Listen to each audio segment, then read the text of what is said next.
Welcome to this explainer. If you are the kind of person who absolutely loves tearing into a classic text to figure out exactly what makes it tick, well, you're in exactly the right place.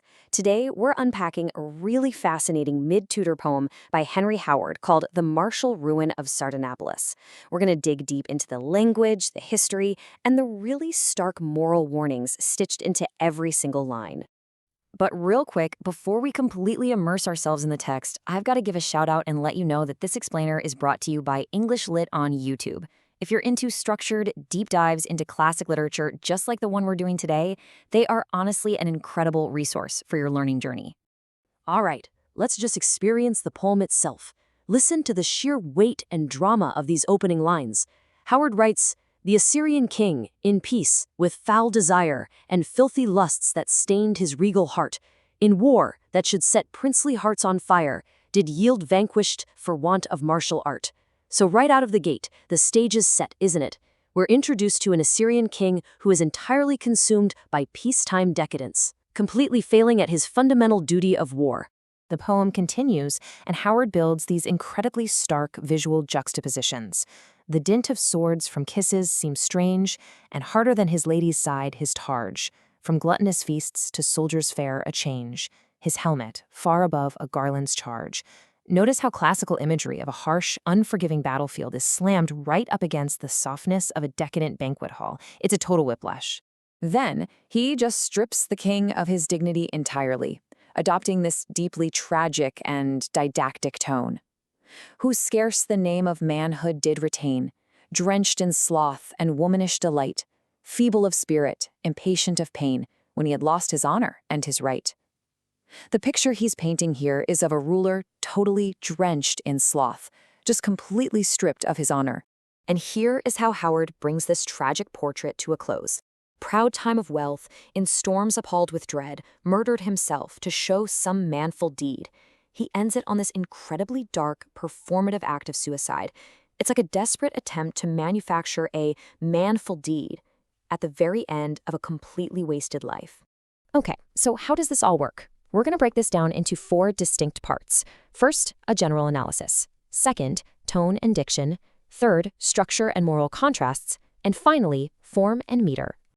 Let's kick things off with Section 1, General Analysis. So understanding where and when this was written is absolutely crucial to unlocking its meaning. This was composed during the early English Renaissance. It is the quintessential piece of mid-Tudor court poetry. What we're dealing with is a direct reflection of a massive cultural shift. We're talking about the revival of classical themes and this intense humanist interest in moral exempla. Howard is expertly blending that elevated Latinate diction with the newly emerging vernacular poetic forms of his day. It's really a fascinating mix. And this brilliantly illustrates Howard's sheer versatility as a writer. Usually when we think of Henry Howard, we think of his famous Petrarchan sonnets, right? The ones full of personal emotion and romantic longing. But here, with the Sardanapalus poem, he puts on a completely different mask. He adopts this detached, historiographic voice that is focused squarely on heavy political and ethical themes. Moving right along to Section 2, Tone and Diction. The key here is wrapping our heads around the author's use of a didactic tone. It's a fancy academic word, but basically he's using it deliberately to distance the speaker from the decadence being described. It strongly reinforces the moral instruction of the piece. He's making sure we know this isn't just a story for entertainment. It is absolutely a lesson. And how does he achieve that didactic tone? Through his hyper-specific vocabulary. Think about those archaic and Latinate terms we heard like thrith, or dint, which means a blow or a stroke, and targe, which is a type of light shield. These aren't just casual everyday words, right? They're specifically chosen to create a highly formal, elevated, and instructional atmosphere. Now for Section 3, Structure and Moral Contrasts. Let's look at how this builds politically. The framework here is what we call a classical exemplum. Simply put, it presents the figure of Sardanapalus as a giant flashing neon warning sign against effeminacy and indolence. And this tracked perfectly with the Tudor ideals of the time, which heavily prioritized stoic, martial leadership. By emphasizing internal moral decay rather than an external battlefield defeat, it fits flawlessly into the broader Christian humanist critiques of pagan rulership. If we map out these key moral contrasts, it reveals a striking dichotomy. It's virtue and martial art pitted directly against vice and decadence. You have the classical imagery of the dint of swords, the hard targe, the rough soldier's fare, and the heavy helmet. And then, completely opposite that, you have kisses, the lady's side, gluttonous feasts, and a soft garland. Howard forces us to bounce back and forth between these two extremes, and the contrast is just blinding. But we definitely can't ignore that ending. There is a fascinating, much less discussed angle regarding that final act of suicide. Within the poem, it's framed not just as some noble restoration of the king's agency, but as a deeply performative gesture. It brilliantly highlights the intense tension between a prince's outward appearance and his true internal essence.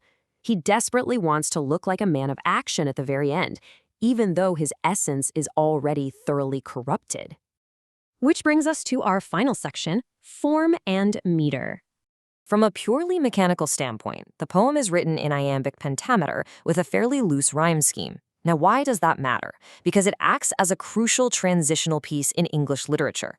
It anticipates the great Elizabethan sonnet tradition that was just around the corner, but it still lacks the highly tightened, rigid structure of later Elizabethan verse. So it's this perfect, real-time snapshot of transitional poetic practices. And that brings us to its overall place in the literary canon.